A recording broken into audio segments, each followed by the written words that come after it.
I'm responding to the prompt for week 2 about the Common Core sites that we had a chance to look at. The Common Core sites that I browsed through were very helpful, especially as a math teacher. I'm not as sure they're as helpful as a physical education teacher, but as a math teacher, I've actually went and seen a lot of those sites. I was very used to those sites. I use those probably on a weekly basis. A lot of my instruction is revolved around them because we have SBAC, and a lot of those sites were for SBAC. We use a lot of the sample questions in my class to help prepare them for the test. So I found that very helpful. I'm pretty used to going on a lot of these sites. LearnZillion, I've looked at different lesson plans on there. It talked about some of the vocab, the tier 1, tier 2s, and tier 3s, which I'm familiar with. Like our tier 3s are content specific, so for me right now, math specific words like greater than, less than. Tier 2, higher frequency words. We have a big push in our district for that all of the teachers are supposed to be using the tier 2 words. For instance, I'm in 8th grade, so we have a list of those that we're supposed to be using and trying to incorporating on a daily basis. So I think they are valuable, a lot of these sites. They're especially valuable for me as a math teacher. As far as physical education, I think it helps you understand more of the Common Core standards.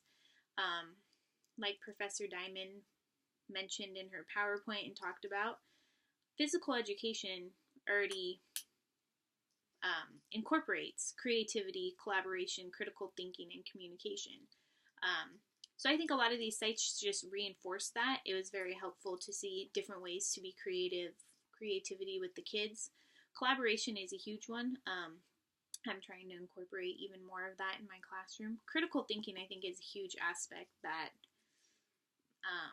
often gets left behind, and we need to make sure we're incorporating it into every subject. And communication, I believe in a physical education class, these have been a big push and continue to be a push in math. They don't always get done. I will say I've been into a lot of math classes where this isn't being done, but I think critical thinking is key. We need our students to be critical thinkers. So I think all of these sites are very helpful and valuable in that aspect. Even if they're more directed towards math, you can still incorporate them into the physical education and see how that would work. So overall, I think it was very helpful. One of them that I really liked was a video on, I think it was EdCore, or I think that was the one. It was on, talked about relevance and rigorous. We want our curriculum more rigorous, and we want it more relevant. So we need to make our curriculum more relevant to our students. For instance, in math, I tried to relate a lot of my problems to the real world and where they would see it, because if they don't think it's relevant, they're not really interested. Same with PE. You want to make it relevant. You want them to be going out there and incorporating this into their regular life. We don't want them just doing physical education at school. That's not going to be enough. Once they're out of school, we still want them incorporating physical education into their daily life. So I think relevance. They need to know that physical education is relevant.